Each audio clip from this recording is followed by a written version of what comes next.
그리고 또 하나 주목해야 될 재판이 있습니다. 바로 코끼리 과일. 집에 코끼리 키우십니까? 이 사건이죠. 지난 그 3차 토론회에서 이준석 후보가 그 얘기했죠. 그 과일 문제 얘기하면서 과일을 갖다가 259번을 샀는데 과일 평균 가격 종류 다양하지만 1kg에 10,000원이라고 한다면은 2,800만 원어치 2년 동안 2.8톤인데 집에 코끼리 키우십니까? 저도 이제 그거 듣고서 야 진짜 아주 정말 기가 막힌 비유구나라는 생각이 들었는데 법카 문제도 이것도 지금 기소가 돼 있는 사안입니다. 지금 살아있는 재판입니다. 아직까지. 그 수원지검에서 2024년 11월에 기소가 됐고요. 법카 사용을 비롯해서 업무상 배임 혐의로 이재명 후보가 기소가 된 사안입니다. 총 액수가 거론된 액수가 지금 2,800만 원, 2,790만 원 그런데 총 액수는 1억 653만 원입니다. 사실 여기서 더 큰 비중을 차지하는 거는 제네시스 관용차 사적 사용 그 부분인 거예요. 그래서 그게 6,016만 원이고 과일값 문제의 과일값이 2,791만 원, 샌드위치가 685만 원, 세탁비 270만 원, 그리고 법과 사적 사용이 왜 이제 뭐 소고기 초밥 뭐 이런 부분 얘기를 한 지금 망라를 한 그런 부분이 889만 원입니다. 그래서 그 집에 코끼리 관련 부분이 이제 지금 공소장에 나와 있는 여러 가지 항목 중에서 과일값 부분이고요. 사실 이게 제네시스가 몫으로 봐서는 가장 크잖아요. 이 제네시스 같은 경우에 조금 또 기억이 가물가물하실 부분이 있을 텐데 기소된 범죄 사실을 다시 한번 알려드리면은 제네시스 G80을 6,540만 원에 사서 이거를 사실 관용차를 사서 사적인 승용차처럼 이용을 했다는 거죠. 아파트 주차 스티커도 붙이고 집 주차장에 세워두고 임기 내내 자가용처럼 전용을 하고 그것도 차고지를 갖다가 집 인근에 행정복지센터로 지정을 했다고 그래요. 그래서 경기도로 쓰고 원래 차고지로 반납을 해야 되는데 차고지를 집 인근에 행정복지센터로 하면은 관용차는 원래 쓰고 반납을 관용차 차고지해야 되는데 그렇게 할 필요가 없이 꼼꼼히 해놨다. 이게 지금 관용차에 관련된 그런 기소 내용입니다. 어떻습니까? 이런 혐의로 기소가 돼 있는 상태고요. 그 부분에 대해서도 이제 최근 열린 재판에서 27일 날 이제 다시 같이 열렸습니다. 이 혐의에 대해서도 이재명 후보 직접 나오진 않고 이것도 이제 공판 준비 기일로 진행이 돼서 이제 변호사만 나왔습니다. 부인했습니다. 혐의 부인했어요. 나는 알지도 못하고 지시한 적도 없다.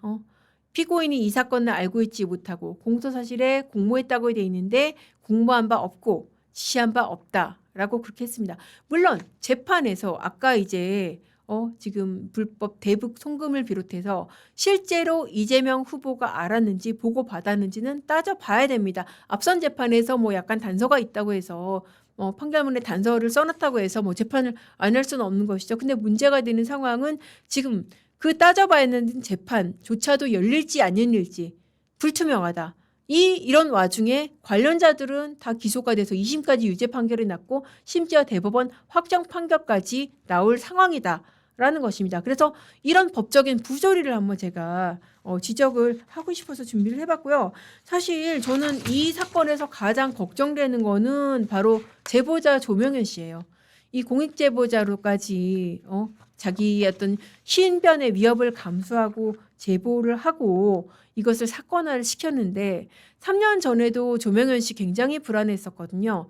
그래서 조명현 씨 저희가 이제 당시에는 이제 조명현 씨라는 이름도 안 나오고 제보자 접촉할 때 굉장히 불안해서 어떤 장소에서 기자를 만나는 것도 어렵기 때문에 어떤 뭐 호텔이나 모텔이나 숙박시설을 전전하면서 기자들도 그런 데서 접촉을 했었어요. 그래서 만날 때도 꼭 나 신원 노출되지 않게 신분상 안이 보장해달라고 했는데 지금은 어떻게 보면 그때보다 더 불안한 상황이 있을 수도 있겠다. 왜냐하면은 그때보다 이재명 후보의 당내 장악력 그리고 개딸들의 화력 이런 게 엄청 더 강해졌잖아요.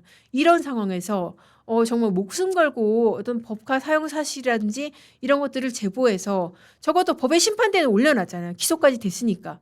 유무죄는 따져봐야겠지만 과연 이 사람의 안위가 정말 보장받을 수 있을까?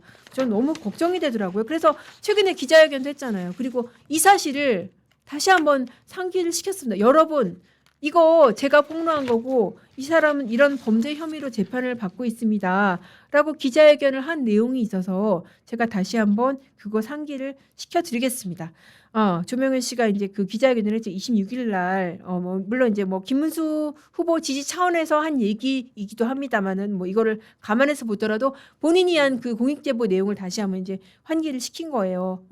내가 한 일은 이재명 전 지사와 김혜경 씨를 위한 사적인 일만을 처리하는 개인의 노예였다.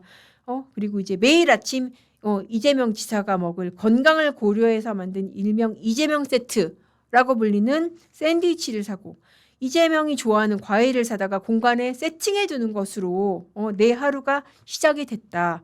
이 공간을 다 돌고 나면은 김혜경 씨를 위한 샌드위치, 과일들, 먹고 싶어하는 메뉴들을 원하는 식당에 가서 주문해서 이재명 지사 자택 앞에 가져다 뒀다.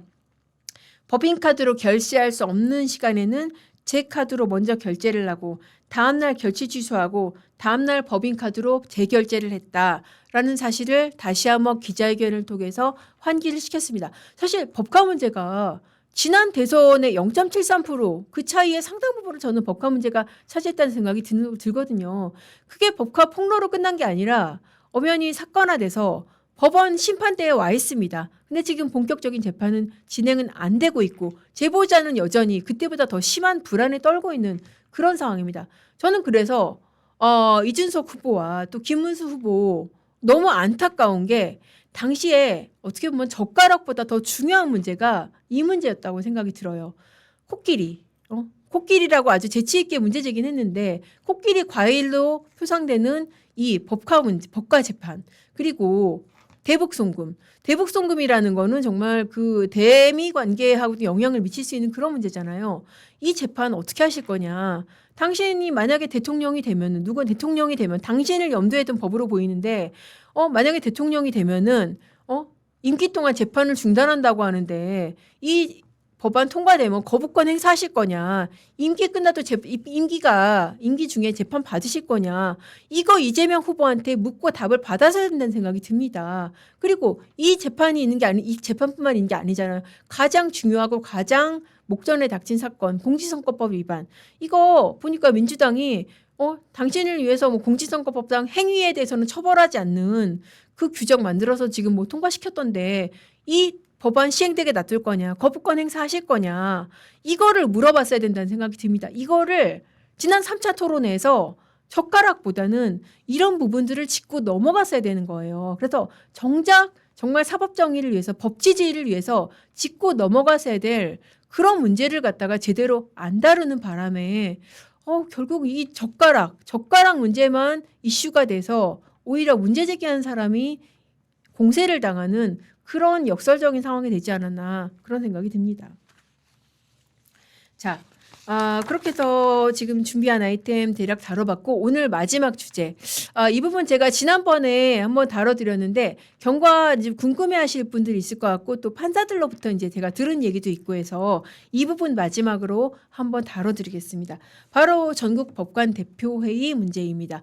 전국 법관 대표회의는 제가 이제 지난 방송에서 두 개의 의제가 있는데 하나가 같은 경우에 이거는 거의 보도자료 왜곡이다. 보도자료에는 이재명 재판 안 다루겠다. 이재명 재판에 대한 표현이 없는데 정작 자기네들이 회의하겠다고 내놓은 아이템에는 이게 있었다. 이게 말이 되냐라고 제가 지적을 했던 그런 부분이었죠. 자, 그렇게 해서 회의가 이뤄졌습니다. 온라인으로 대부분이 참석을 했어요. 그 부분에서 어떤 얘기가 오갔는지 한번 보겠습니다. 자, 그 화면을 한번 연결을 한번 시켜주시겠어요? 노트북 화면을 한번 제가 보겠습니다. 전국법관대표회의가 대선을 앞두고 이때 열리는 게 맞느냐라는 우려가 있는 상황에서 결국은 뭐 5월 20일 날 회의가 열렸고요. 그 회의에서 결국은 안건은 발의는 됐지만은 다 제대로 의결은 이루어지지 않고 대선을 고려해서 나중으로 의결을 미룬다. 그런 의결을 했었습니다. 그때 이제 문제가 됐던 안건들이 이거였었잖아요. 전국법관대표회의가 이게 특정 사건에 이게 제가 지난 시간에 한번 뭐 불러드렸던 건데 특정 사건의 이례적 절차 진행으로 사법 독립의 바탕이 되는 사법에 대한 신뢰가 흔들릴 것을 심각하게 인식한다. 이 부분을 두고 자기네들이 회의하는 문안 중에는 이거를 뒀었는데 이 취재진한테 배포한 보도자료에는 이걸 빼버렸기 때문에 이건 왜곡이다. 라고 제가 지난 시간에 지적을 세게 해드렸던 기억이 나는데 이 안건도 의결을 못했습니다. 뭐 대선을 앞두고 영향이 우려가 돼가지고 의결을 안 하겠다라고 넘어갔고요. 그리고 이것뿐만 아니라 현장에서 여러 안건들이 발의가 됐은 모양입니다. 현장 또는 이제 회의를 앞두고 앞서서 제가 보여드린 문제의 표현들은 운영위원회 그러니까 법관대표회의의 핵심이 되는 운영위원들이 발의를 한 안건이었고요. 이게 사실 말이 안 되잖아요. 아니 그러니까 판사들이 재판 내용을 그것도 대법원 재판 내용을 가지고 이거 절차 문제 있는 거 아니야? 너 왜 이렇게 사건 빨리 해? 라고 하면서 문제를 삼겠다는 그거를 의안으로 삼겠다. 이게 너무 어이가 없다라고 제가 말씀을 드렸다는 거잖아요. 근데 그 의안뿐만 아니라 현장 혹은 이제 그 사전에 이제 여러 가지 안건들이 판사들이 발의를 했어요. 자, 안건 3번 보시면은 특정 사건에 대한 대법원의 전례 없는 절차 진행으로 사법부의 정치적 중립성과 절차적 정당성에 대한 의심을 불러일으킴으로써 사법부에 대한 불신을 초래한 이거는 앞서서 특정 사건의 이례적 절차 진행 이거보다 훨씬 더 센 표현이에요. 이거는 작정하고 대법원 이거 심각하네. 이거 문제 있다라고 거의 판사가 이 정도로 표현을 하면 저는 거의 욕한 거라고 봐요. 대법원을 대놓고 욕하는 이런 안건을 올린 판사도 있었습니다. 그러면서 이제 뭐 아울러 이에 대한 정당한 비판을 넘어서 뭐 사법부 독립, 그러니까 면피성으로 뭐 이런 그렇다고 해서 이거를 그렇게 심하게 욕하면 안 돼. 이런 안건도 넣어놓은 게 있고 그리고 또 뭐 이런 것도 있어요. 이런 안건도 올라왔더라고요. 판결에 대한 비판을 넘어서 판결을 한 법관에 대한 특검, 탄핵, 청문 절차 등을 진행하는 것은 사법권 독립을 심각하게 침해하는 것임을 천명하고 재발 방지를 촉구한다. 이게 사실 저는 제가 본 판사들은 이런 얘기를 이게 더 심각하다고 얘기하는 판사들이 많았어요. 판결에 대한 비판할 수 있죠. 근데 그걸 넘어가지고 지금 민주당이 하는 것처럼 무슨 조의대 특검법을 발의한다? 뭐 대법관을 탄핵을 한다? 또 청문회를 열어서 대법원장을 청문회를 불러낸다? 이거는 사법권 독립을 침해한다. 라고 얘기하는 판사들이 제 주변에 훨씬 더 많았고 그게 안건으로 올라왔었습니다. 근데 그 부분에 대해서도 뭐 이번에 다 의결은 안 했어요. 나중에 의결한다 이러고 말았어요. 그리고 또 뭐 이제 이런 안건도 올라왔어요. 우리는 정치적 영역에서 해결할 문제가 법원의 재판 사항이 되고 재판의 결과가 곧 정치가 된다는 의미에서 이른바 정치의 사법화. 재판 그래요. 뭐 이거는 좀 모호한 얘기인데 하여튼 이런 식으로 재판 결과가 정치가 되는 거는 문제가 있다. 라는 뭐 그런 안건들 그리고 또 뭐 비슷비슷하죠. 이번 대법원 전원합의체 판결이 사법부의 신뢰에 대한 부정적 영향을 미친 상황에 대해서 엄중히 인식한다. 뭐 아울러 이번 판결에 대한 정당한 비판을 넘어서 과도한 책임 추궁이 사법부 독립을 침해할 가능성에 대해서 다 비슷비슷한 얘기들이에요. 이런 것들이 쭉 올라왔는데 다 의결은 안 됐습니다. 이제 화면 전환해 주시면 될 것 같고요. 이런 것들은 이제 쭉 공개를 하면서 뭐 다 의결은 안 했다. 왜냐하면은 대선을 앞뒀기 때문에 라고 이제 회의 결과를 알려왔습니다. 아니 대선 앞둔 거는 사실 이게 새로운 상황이 아니잖아요. 그럼 아예 회의를 열지를 말아야지. 아예 뭐 의결도 못할 안건들 이렇게 쭈르르 올리고 판사들 도대체 뭐 하는 건지 모르겠어요. 이게 당일날 상황을 보니까 원래 이제 전국법관 대표 회의가 총 126명입니다. 이 중에서 이제 과반수가 찬성을 하고 이 중에서 과반수가 투표를 하면 어떤 안건이 의결이 되는 건데 현장에 온 사람이 18명밖에 안 됐다고 그래요. 나머지는 다 온라인으로 한 거죠. 그러니까 제 주변에도 판사들 얘기 들어보면은 지방에 근무하는 판사들이 서울에 올라왔는데 여기 지금 열린 데가 이제 일산에 있는 사법연수원이거든요. 안 갔대요. 서울에서 일산 가는 게 뭐 그렇게 어려운 일도 아니잖아요. 근데 안 가고 그냥 줌으로 했더라고요. 뭐 얘기 들어보니까 그거 뭐 현장에 가면은 계속 사실 회의장에 있어야 되잖아요. 근데 이제 뭐 줌으로 하면은 여러분들 뭐 줌 회의 해보신 분은 알겠지만 뭐 잠깐 화장실 갔다 올 수도 있고 뭐 쉴 수도 있고 뭐 딴 거 볼 수도 있고 그래서 이제 안 가고 그냥 줌으로 한 경우가 태반이었다는 거죠. 그래갖고 어떤 일도 있었냐면은 줌 회의를 했을 때 이럴 때서 뭐 10시에는 줌 회의 들어온 사람이 10명이었어요. 근데 의결할 때 보니까는 몇 명이 빠져 있어요. 뭐 그런 경우도 있었다고 하고요. 그리고 여러분들 그 영상회의 해보신 분은 아시겠지만은 일단 집중력이 떨어져요. 줌 회의하면 의견이 잘 안 모아져요. 그러니까 애초에 저는 이제 이렇게 추정을 해봅니다.